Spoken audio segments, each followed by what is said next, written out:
we have KDP, about getting more sales on the KDP platform. So that's all good. And the other big sort of news for Ally members at the moment is that there has been a change to the Ingram discount code. Now that's very popular. We have lots of discounts and deals for our author members provided by our partner members. One of the most popular is definitely the Ingramspark code, because it allows for free updates, upload of your book, but also free revisions, which is really generous of them. And of course, they also sponsor this podcast, I should mention. So yeah, the change is that we have to now change the Ally code every month, because, we just have to.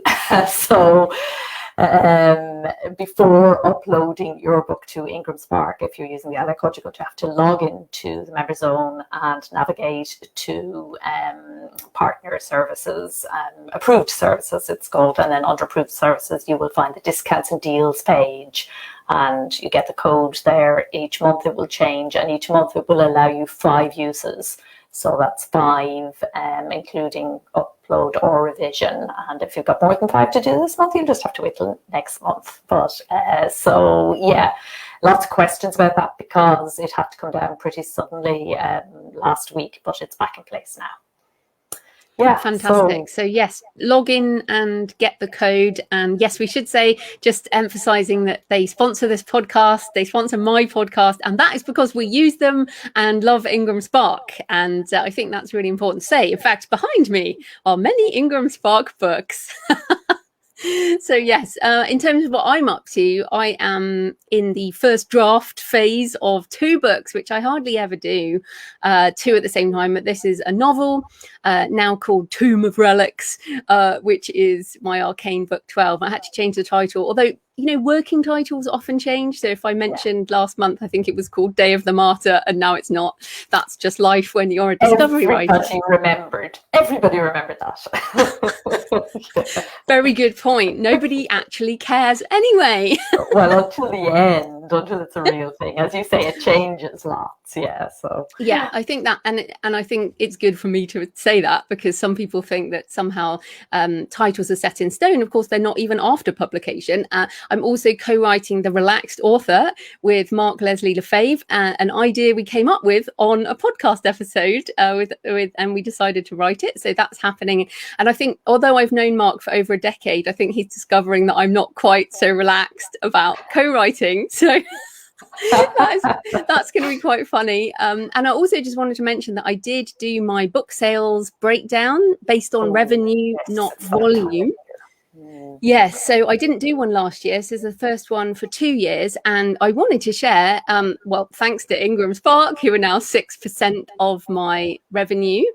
Kobo's also 6%, but very excitingly, direct sales also 6% of my revenue. So that is selling ebooks and audiobooks from my website, and that was less than 1% 2 years ago. And also one other, 2 other interesting things. Audiobook share is now 21% of my revenue, and which is pretty. So that's almost a quarter of my revenues from audio, and that I sold ebooks in 126 countries last year.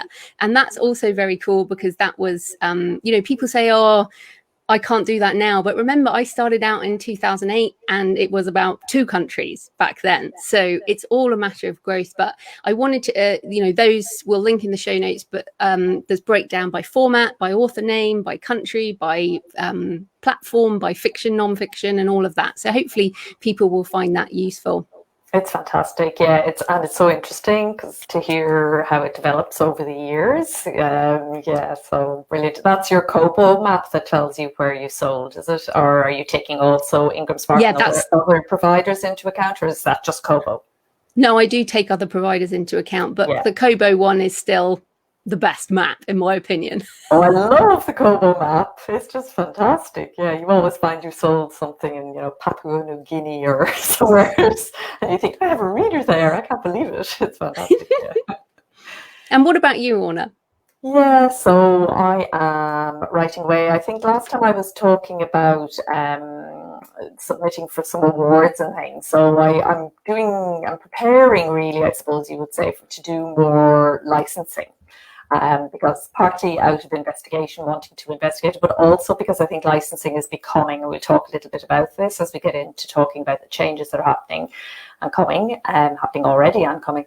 That licensing is becoming more and more important. So yeah, submitted for some awards and got a couple of indie awards, which is very nice. And yay! And I've also started working with an agent again, which means pitching again, and her making suggestions that I should do things like submit to magazines and things that I really don't want to do. And then I think, well, do I have to? And it's really interesting. It's very challenging, and it's very interesting to revisit it all a decade later and decide, well, you know, sometimes, I started self-publishing because I fully really think it was an emotional, intuitive kind of thing. I just thought, yeah, this is definitely huge and I want to be part of it. But it's interesting now, 10 years later, what bits, you know, what was it in me that I didn't want to do in the trade side?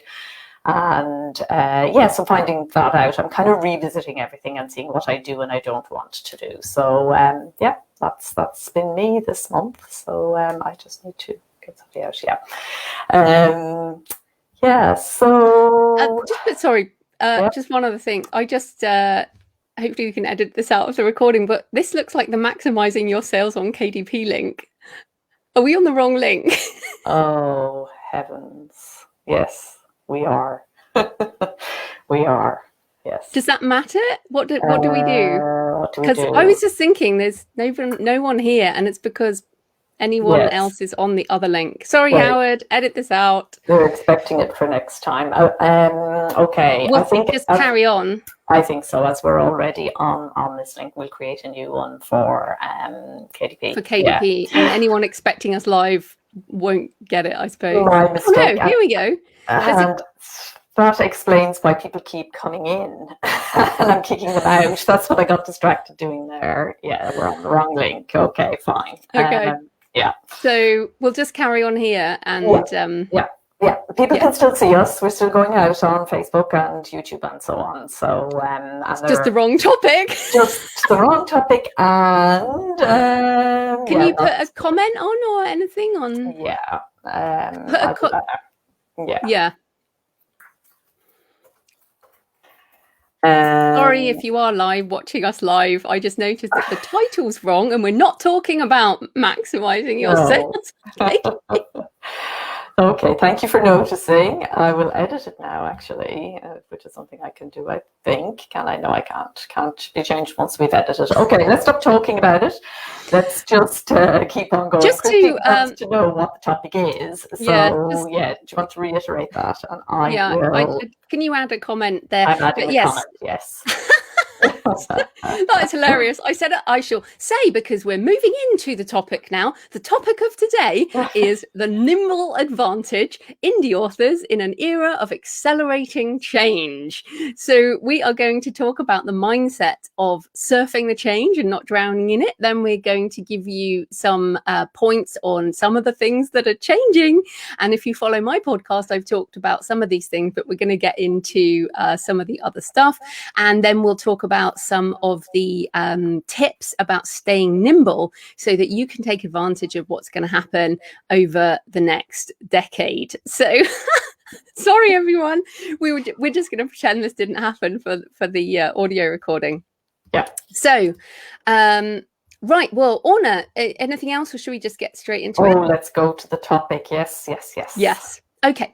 So, basically, the main thing is that things will always change. That is the only certainty. And as I mentioned, I've been doing this since 2008. And if you compare what we had, what's so funny is indie authors are like, I heard someone moaning the other day about why pre-orders are a certain way and not the other. And it made me laugh because I remember for years wanting pre-orders and we weren't allowed them. And now we've got pre-orders for ebook and for print book through Ingramspark. And that is pretty exciting. And we've got so many things that we didn't have. And in fact, right now, the business model for an indie author author is pretty much the same as for a traditional publisher. We can pretty much reach all those markets. Yes, it takes some work, but really we can do pretty much everything, and many indie authors are. So that's the first thing, is that things will always change, and we need to embrace the change and live with it rather than fearing it and moving away from it. So Orna, I wonder if you're very much in touch with the indie authors in Ally. Why is fear such an issue when we talk about things changing, and what can people do about it, I guess? I think it's, indie authors are fearful of change because human beings are fearful of change. I mean, science has shown us that there is a biological underpinning for this. And then socially, we are conditioned to try to stay safe and secure and, keep things as they are. It's just a natural tendency.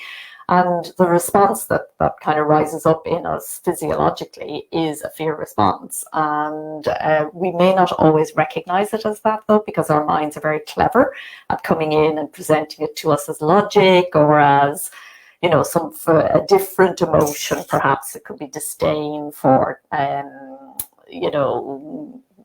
marketing, for example, or it may not present as fear. Fear doesn't always present as fear. But the most important thing, I mean, the whole point of being a creative is that you feel fear and you do it anyway. That is what distinguishes creative people from people who opt for more conventional ways of living. And so as we are in the creative, everybody in the creative industries is now being challenged by technological advances that are happening at lightning speed. And as we were discussing before the show, they're leapfrogging over each other. It's impossible to say what's coming next. We've been talking about some of these changes for a long time, but we're constantly taken, even you, and you really keep in touch with stuff, constantly surprised by what's surfacing. So I think the response is 100% natural. I think that's the most important thing to say, but it's not something to give into it because you will, such is the pace of change, and so much of that change is positive change, that if you don't embrace it, then you're actually going to find it difficult to maintain an author business and even to keep up with authors who do embrace it. So I guess that's what tonight's show is about. It's about saying we actually have the advantage that allows us to respond in a very nimble way, which bigger corporations and businesses don't have. And so again, we led the technological changes over the last decade. Trade publishing is only now beginning to do things and talk about even doing things that we've been doing for a decade, and that will continue, and that's something to be proud of, I guess. Yeah. And I think this is so important to talk about now, that this fear aspect, because I feel like we're in a really weird period of the pandemic. Now, this time last year, we were in terrible fear, and I know some people still are for health reasons, but we're in a much better situation than we were a year ago in terms of what's going on with the pandemic. But fear is something we have all felt in some way in the last year, 18 months. And I think that's part of it. I feel like there's been a lot, and as we come out and we start trying to get into the world again, there are so many levels of dealing with fear that makes a difference. And yeah, I mean, your tolerance level, like today I was saying to Orna, they were resurfacing the road outside our house, and I got very, very angry. And anger is one of those things that happens when you're stressed. Like, I'm not an angry person, but when I get that angry, it's because I'm stressed and I can't cope. So what I guess what we're saying about fear as well, and what Orna mentioned there, is it might manifest in other ways. So for example, I've been talking about AI writing.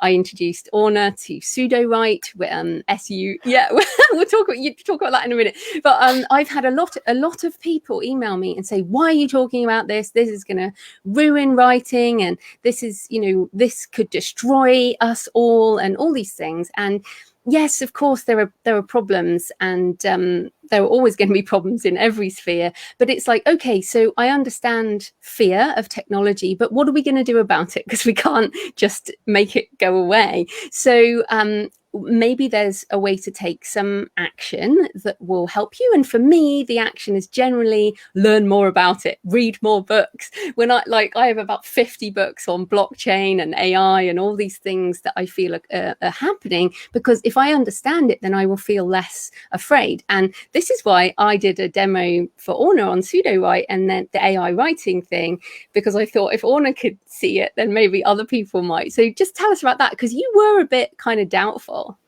Yes, I mean, even the words artificial intelligence make me scared. Not now, but they did. And again, that is an ignorance kind of thing, because also we were fed all those scary movies and, all of that. So then I realized, and I think I would have had a kind of a sense that, getting a machine to do the writing for you, that's just not on. That's not writing. That's crazy.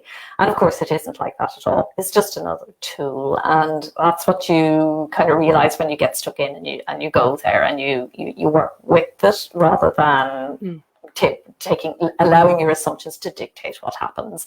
Helps when you have friends who hold your hand along the way. But I have found that experience to be just fantastic. I'm really, really enjoying it. And I think that's the thing. I guess, I can see that not every writer would, and it's not going to be for every writer, this particular tool that I'm using, but it really, really suits me. And I think that's the thing. Back at the beginning of self-publishing, I remember, people have very, very strong opinions one way and the other. I was hearing two completely different stories from my author friends, and I realized the only way to know for me was to actually try it. And I absolutely loved it. And it's the same with all of these tools, I think, and all of this change. You have to, something that appeals, you've got to go there and give it a try. You're not going to know by talking about it, so it is very much about kind of throwing yourself in and bringing a sort of a growth mindset to it. So I love that book by Carol Dweck, which is about growth mindset, what it takes to actually grow, evolve and move with change, rather than opposing that to a fixed mindset which presumes it knows the outcome. And it's being seen by psychology, building on her work, as more and more and more essential in today's rapidly changing work and home environments. Everything is changing rapidly. So without a growth mindset, you tend to suffer. And so, if you haven't read that book, I would really recommend it. And we will put a link to a nice infographic about it if you're not familiar with it in the show notes. So I guess what we're saying about the mindset is really, if you feel fear or something that might be fear manifesting in a different way, like anger or frustration or any of these emotions, then just take a minute to examine it and decide whether you could address that by learning something or taking some action or finding a trusted voice to listen to. And it doesn't have to be us. You can go find other trusted voices. And because sometimes having people who are a little bit ahead of you in the pack can really help, but you do have to choose the right direction to follow, because that is also a problem in the indie community, because people end up following things that don't actually suit them very well. So you have to make a decision, but that's why we want to kind of talk about the mindset up front. So should we get into some of the changes? Yeah, just one last thing before we go there. I remember you saying about, when you're fearful about financial decisions, for example, and when you got into KDP, you invested in Amazon. It was a security thing, and when we take risks and when we're negotiating change, it's really important to do it from a place of safety. And so to build up security in other arenas, if you are stepping into change in one place, not to kind of throw everything into the wind, to actually secure your creative conditions, make sure there's good self-care there, and all of that will make negotiating it much, much easier. So let's talk about the changes. Yes. Yes. So just to reiterate the grounding. So again, today when I was angry and like, I went for a walk. So some of the things we're talking about, if you do feel that fear or resistance or like whatever, then as Orna said, that grounding, that self-care, the things that don't change. And this is really important. We are going to come to the tips at the end. And of course, the tips that we often give are the things that don't change. But Orna, do you want to take the first one? On the opportunities. Looking specifically at the changes. Yeah. So the first thing to say is that change, again, there's a negativity bias in us all. It's a natural, it's a given. And to be aware of that and to be aware of the fact that change is equally positive as negative, at least, if not more so. So one of the great things about the changes that are happening is that every year, every few months, we've got more opportunities to create and reach readers.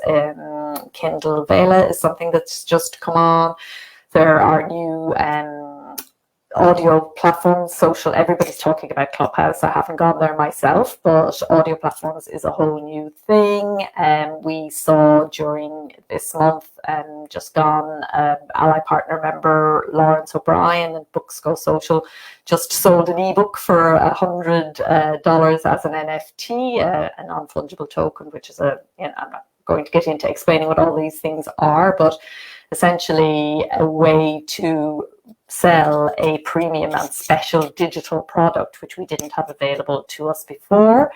There's Spotify, there are all the other platforms that are getting into subscription stuff. So there are lots and lots of opportunities for the author who has held on to their rights, hasn't gone exclusive with any trade publisher or a self-publishing service, but is going wide.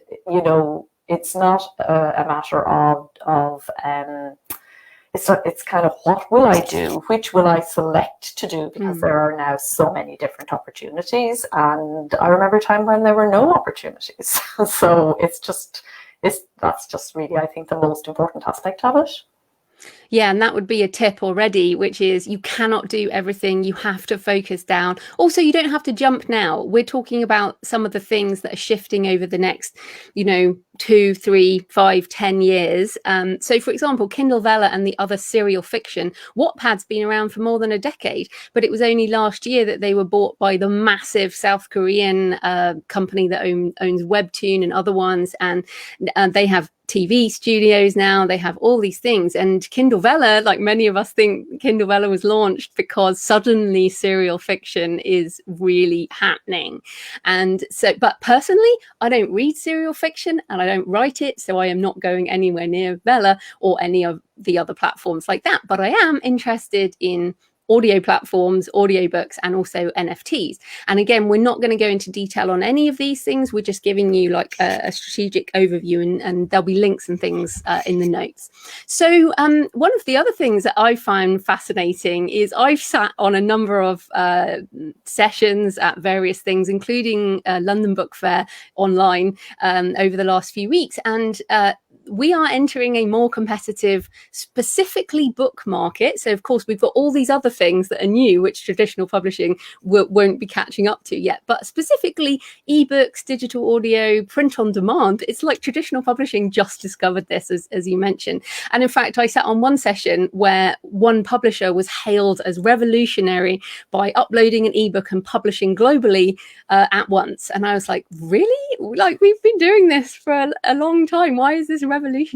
But what this means, also what happened last year in the pandemic, is that 67% of publishing revenue in the US, according to the various surveys, was from the backlist, which was a reversal from previous years. So what's happened is the traditional publishers have gone, oh, backlist, digital, metadata, online sales, online marketing. So plus amalgamation coming in traditional publishing, so Random House and Simon & Schuster, with all the other small ones happening. So essentially, I think what we're going to see is traditional publishing taking some of our things like easy ad revenue or, things we have been seeing, but the prices will go up. We'll also see a number of I think traditional publishers will make bids for backlists of big authors, because I think they now understand that having a massive backlist of IP is actually going to make a difference. So I think that's going to change. What do you think about this one?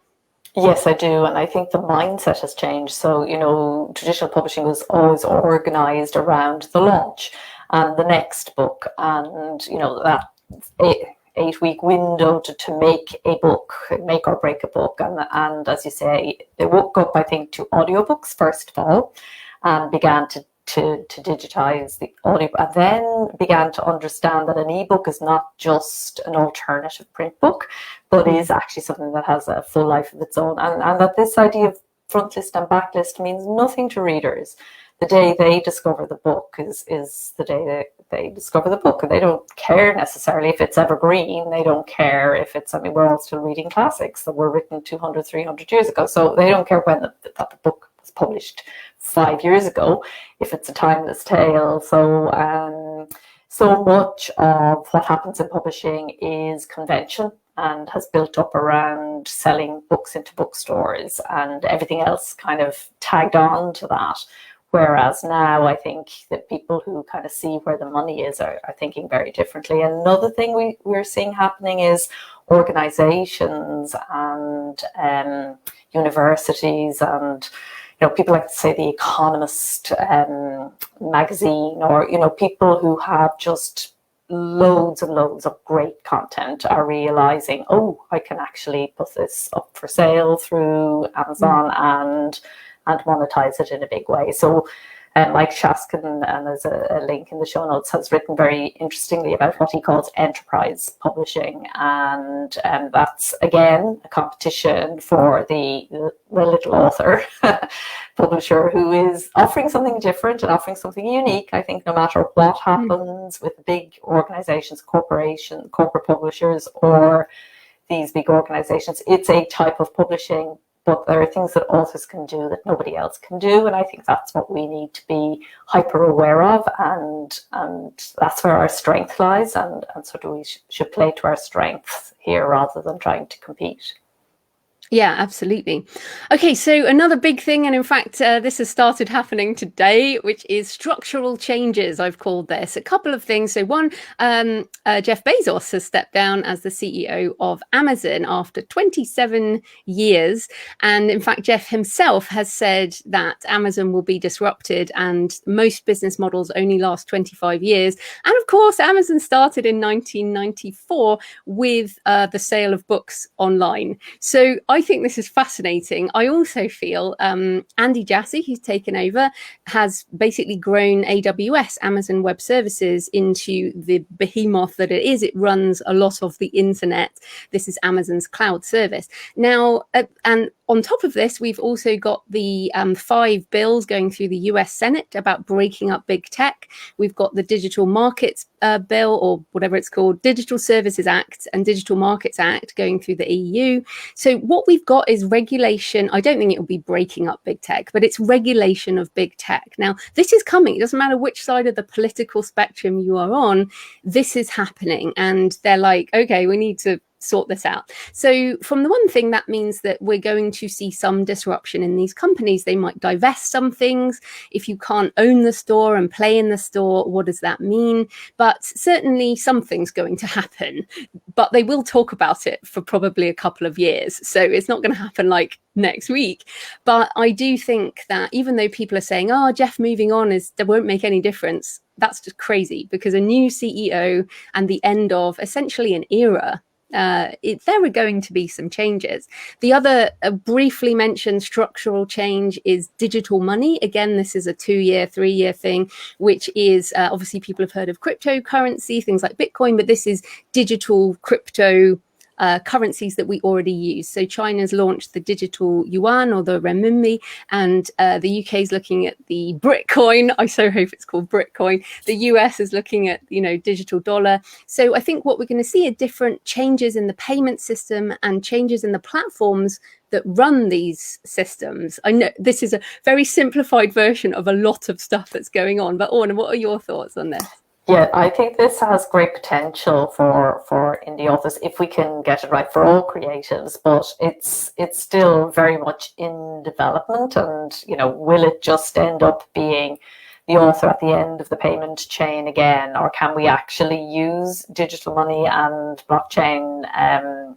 Blockchain is just so interesting because of the way it just does away with middle people all over the place, and it's just technology does the things that lawyers were needed for and accountants were needed for, and so can we get that distributed currency and the blockchain facilitation, not just of the currency but of the actual content, and bringing that together in a way that the artist, the creator, the creative is the person who gets paid, and then from that person everybody else gets paid, instead of as it is at the moment where we're at the end of that money chain.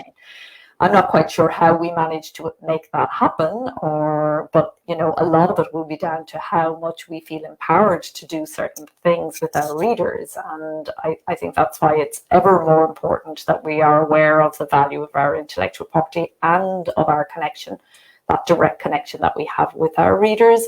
Nurturing that, growing that, and strengthening that is really important through all these changes, I think, but particularly that one, the money one. Yeah, and I think why this is so important to talk about is because at heart, our business is we write words in some form on some medium, and we get them to readers in some form, in some medium. So our business is not handwriting or typing words into MS Word or Scrivener and using Amazon or Ingramspark to publish a physical book. That's not the business model. The business model is not the tools. The tools enable the business model. So if Amazon disappears, if PayPal disappears, we can still run a business because what we do at heart hasn't changed. And that's, I think, so important to remember. But in terms of some of the other, and we're almost there, but there are just a few more things. So some of the AI tools, and I want everyone also now to think about AI. It's more like electricity, as in everything's got AI in now. Like I'm wearing a pair of headphones and they're AI noise cancelling, doing stuff at the same time. We're on Facebook, that's full of AI. Everything, it's in there. It's like electricity now. So everything we talk about is powered with AI, but there are specific tools that we're coming to, like AI narration, Google auto narration, a few of us trying to get into the beta for Google's tool, Pseudowrite we mentioned, which is writing fiction with an AI tool. Ally had a post about this, some of the other things, Authors AI, Booksby, lots of things where AI is being used to help with creation and also publishing in different formats. But again, as I said, the AI stuff's in everything.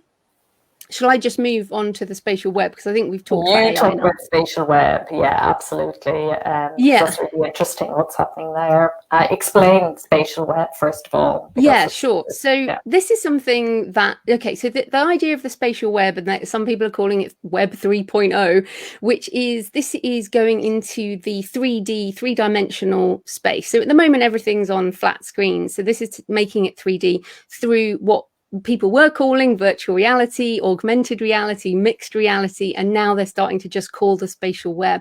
So why this is suddenly sped up is that the rumors are that Apple will be launching their first headset this year to ship out next year. Facebook, I mean, essentially, if you're Mark Zuckerberg and you're looking at being regulated for your existing business model, you're looking at the next business model. And so Facebook are really looking at Oculus. So if Apple and Oculus have these headsets, glasses, and essentially they're looking at going from this device, which, is a flat screen, and most people, I presume, watching this will have some kind of smart device, to something that you're wearing. So Orna's wearing glasses there. I wore glasses for many years. I wear sunglasses, we're used to wearing them. And what it will mean is, instead of me having to have a physical device here to look at, that it will just be in front of my face. And so the effect is the same, but the screen is a lot bigger. So it's moving from handheld to in front of your face. And so for us, what that might mean, I was talking to Orna about it before. It's like, yes, there'll be cool things like I was listening to something saying you could have Lady Gaga in your living room playing concerts, or TV becomes much more 3D, but that's not in our reach, right? That's not what we'll be doing. But what we will be doing is, for example, when I go to a cafe, instead of having to take a laptop and a separate keyboard and all the stuff, what I can do, all the ergonomic things, is I can just type on a table, or I can type wherever. I can use my hands, and the world is a screen. So I know it's very difficult for people to think about, but this is actually going a lot faster than many people expected. And this was also on my radar because my brother, who's a fashion designer, has just got a job with Adidas as a 3D designer. So what we have to think is we're in entertainment, but we're also in retail. And so he's focusing on 3D retail, which is if you want to buy some trainers, instead of when you turn things on a screen, on a flat screen, this will be, you put on the glasses and you'll be able to see it pop out from the screen and turn it in 3D. And so if designers are working right now for the 3D retail web, how is that going to change the way we sell books and also how we market? So what I would expect is within a couple of years, probably you'll be able to put your glasses on and see Orna and I in quite a different way, and that will pop out from the screen or whatever. It will be much cooler. Yeah. Or much more scary. Yeah, or much more scary. But the other thing is they're looking at a new app ecosystem. So again, the companies, the apps, everything we use now, many of us pick up new apps all the time, pick up new tools all the time. And this will be another iteration of new tools, new apps, new things that are coming that will help us. But I think it will be quite a big mind shift. But again, when Apple launched the iPhone in 2007, I said, I don't need one of those. Why would I need one of those? I'm fine with my Nokia just texting people. And then I got an iPod, and then I got an beginning iPhone, and now I use it for everything. I run my business on it. So I don't know, what do you think, Orna, about this idea of the spatial web? Yeah, I'm interested, but I don't know a lot, and it's that particular one. I'm finding it difficult to see how we'll fit in. So a book at the moment is a digital object, a 3D object only, insofar as a little, but what's important in a book is the word. So I'm interested, I need to think about, I think it's in the arena of marketing more than anything else, more than retail. I mean, if you've got a stunning and amazing cover, it could help to sell your cover, because you'll get a sense of it as a 3D object. But I think it's really in the marketing, getting creative about how, just that extra bit of sensory detail will feel to people, and what you can do with that you can't do in 2D. And I need to think about that. So I've got an example, so I've been postulating for years about the 3D bookstore, which, if instead of having a flat payhip.com/the creative pen, where you see my flat covers, I create a location where you come and it's my curated bookstore, where you actually can look around you and you see my books next to other books, and it's much more it's more of a curated experience. I think that's what we've got to think. Instead of just a flat site, it's a curated 3D experience. So that's why it's exciting, because I think it's got a lot of potential, far more potential for the direct sales, because that's the environment that we live in real life. Is I went to a bookstore today and I'm surrounded by different categories and all of this. So that's how I think about it. That's super lovely, because I think a huge number of authors have a dream. Imagine if I could, especially authors who have a big catalogue, imagine if I could have my own books. I would love to, but nobody could ever afford to do that. But now you can. Exactly. or very soon you can. Yeah. Yeah. And within that space then could happen if you're somebody who, yes, you've got me going now. If you're somebody who doesn't, if teaching is part of your model or something, then you can have it in there and you can take your books down off the shelf, and there's all sorts of things you can be doing. Okay, I'm there. Yes, exactly. So everyone, just think, what do you do in real life and how do we make it so that it's easier to do? Because flat screen is so fake, really. Anyway, lots of things we could talk about, but we are going to move into the final bit. What we might do is, if these things do emerge towards the end of the year, maybe we'll do something special on the spatial web, because I do think we could both use some time thinking about it and learning a bit more.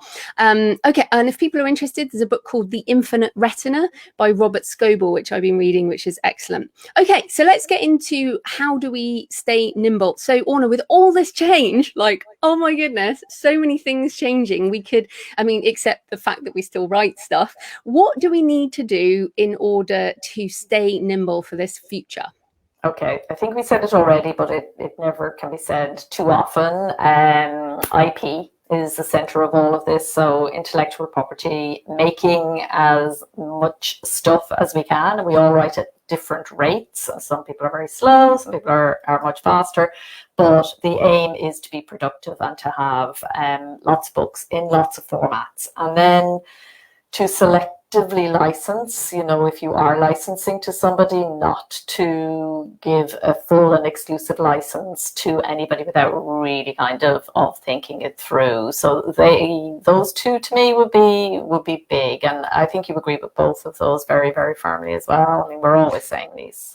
Yeah, so obviously we're writers, we like writing, that's what we do anyway, and most of us, we don't like some of the other stuff, but so really at heart we still are creating more books, because if you think about that cool bookstore, you want to have different areas, but the main thing that I'm sort of cautioning about is this clause that is so common in publishing contracts, which is all formats existing now and to be created for the life of copyright. Now, I know people who've signed clauses like that for just a couple of $1,000s, and essentially what that means is you can't do, people say, oh well, my audio rights, I can't do my audio, but that's just the beginning. For example, NFTs, which we really only learned about end of last year, you can't do that either. You can't do a digital special edition, which is basically what an NFT is, because you've signed away the rights. And who knows what else is going to emerge. I'm really thinking about, well, what happens in the spatial web? Do we just publish an EPUB, or will there be another format? Because all the, a lot of the formats that have been created are created for flat screen devices. So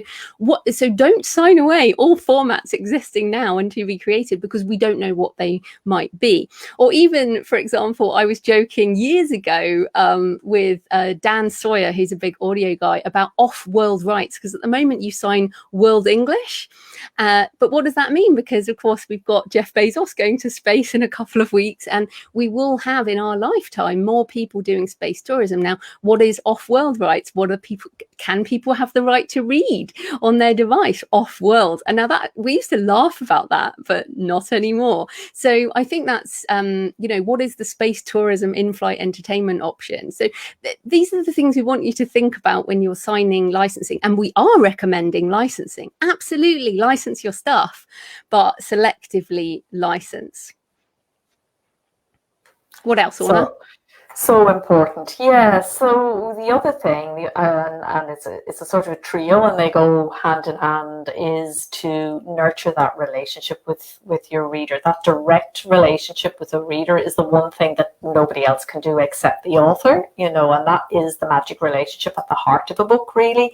Is, it's such a quiet and simple act where the two imaginations come together in a book, and to really double down on that, the fact that you are the author, and you have, not that your reading or your interpretation of the book is the only one that exists or anything like that, but that you are able to do things with your reader and for your reader that people can't. And we see that readers are really hungry for this authentic sort of relationship with creators in this time, and all the platforms like Patreon and Podium and all of these that are providing this kind of direct relationship And indeed, you were talking about your direct sales going up. Our direct sales are going up and up. Anybody who's in direct sales is finding that readers are now really quite comfortable with going and buying a book, a digital book, directly from the creator. They like to do it, especially when they know what sort of a difference it makes to you.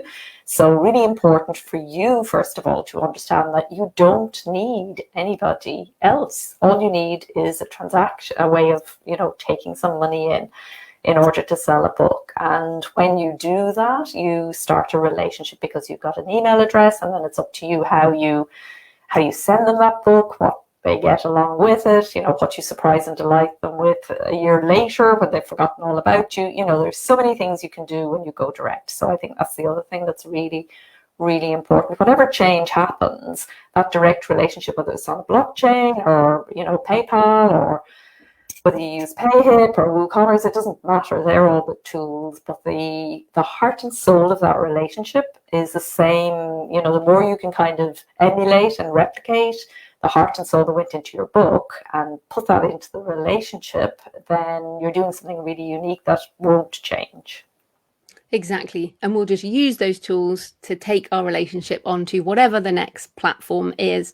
And then, finally is educating yourself. And as we talked about at the beginning, learning things and keeping your eyes open for opportunities. And when things are ready, then to jump on them. Now, as much as I talk about these things, I don't jump on them as fast as you might think. So I have not done an NFT yet. I do want to do one this year, but I'm waiting to see how the things kind of shake out. But I have been selling direct since 2009. So these are things that we can do. And finally, did want to recommend a book that we're both reading, which is called Undisruptable, A Mindset of Permanent Reinvention by Aidan McCullen, who's Irish, Orna. Don't know if you know that. Right, Irishman, yes. I heard he was brought up in the Phoenix Park, which is just about the most perfect place you could be brought up in Dublin. Yeah, he mentions that in en route. Yeah. In the book, yeah. So it's a great book. So it's called Undisruptable, and I'm finding that super useful. Okay, so we are done. We are out of time.